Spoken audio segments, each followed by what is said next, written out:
July 1st, 1863. I'm Phil Schroeder, and this is SBC 7. This just in, breaking news of the Battle of Gettysburg in Pennsylvania. Here's Bob, the shortest McGee, with the insights of the situation of the African Americans. Thanks, Phil. I'm Bob, the shortest McGee. This is a special update on the Battle of Gettysburg.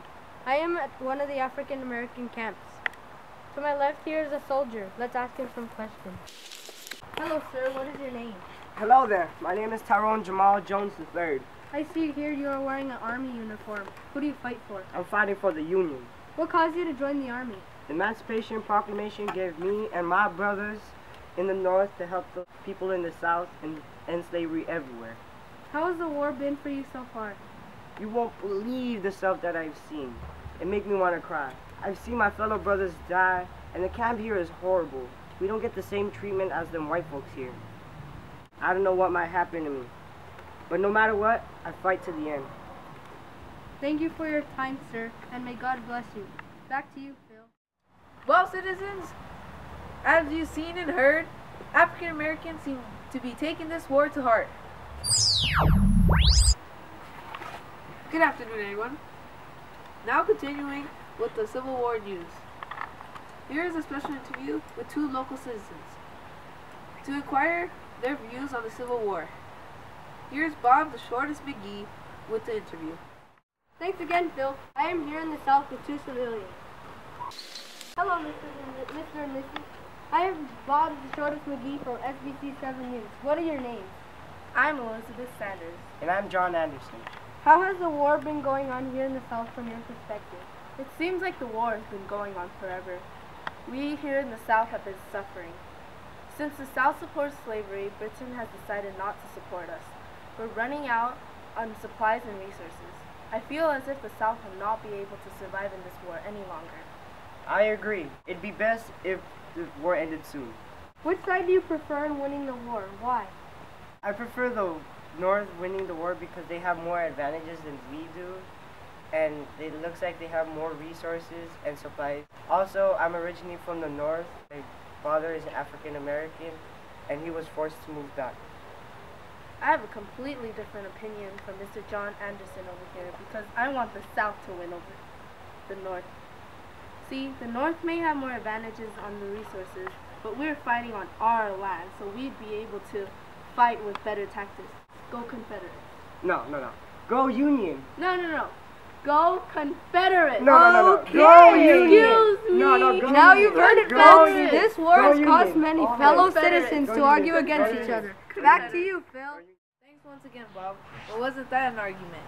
Citizens seem to be pretty affected since their daily lives have changed.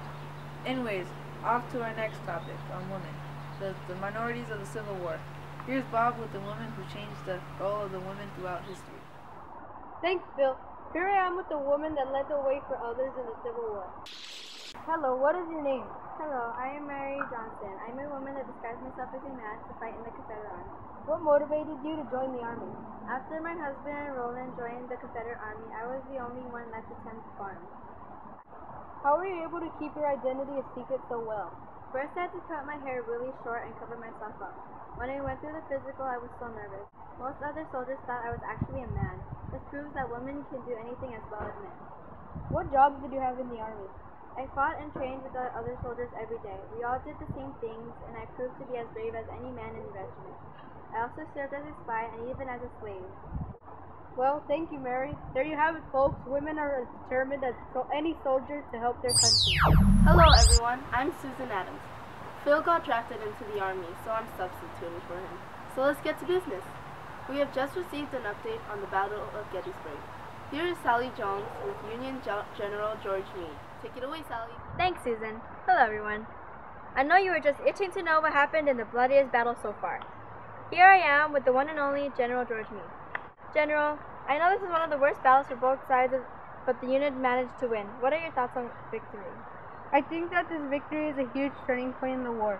Even though we lost many men on both sides, this victory will lead the Union to conquer the South.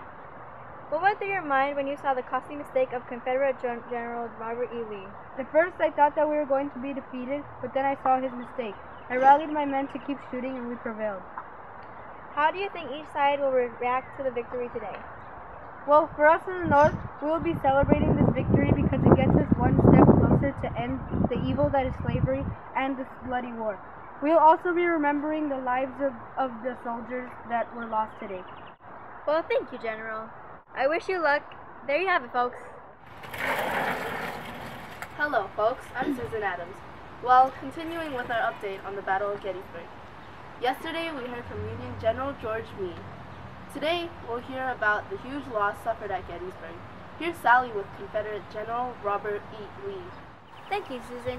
Good morning, citizens. Yesterday, we spoke with Union General George Meade. Today, we will get a completely different perspective from Confederate General Robert E. Lee. Good morning, General. What are your thoughts on yesterday's battle? Good morning. And I feel so bad because I was so occupied in my own plan to invade the North that I lost sight of what was good for us.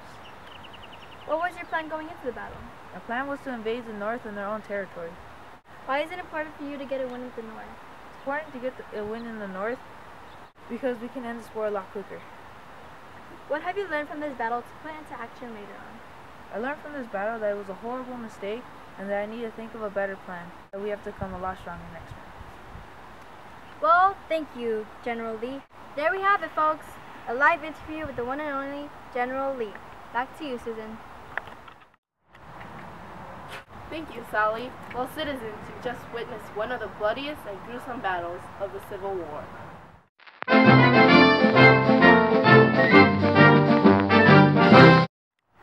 For independence and for slavery, go Confederate! For unity and the end of slavery, go Union!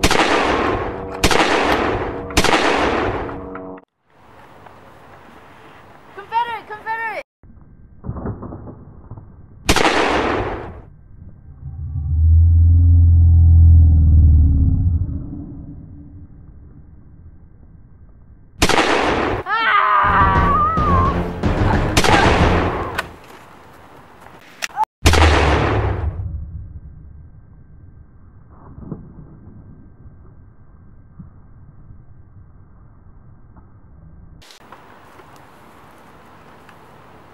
Yay, America!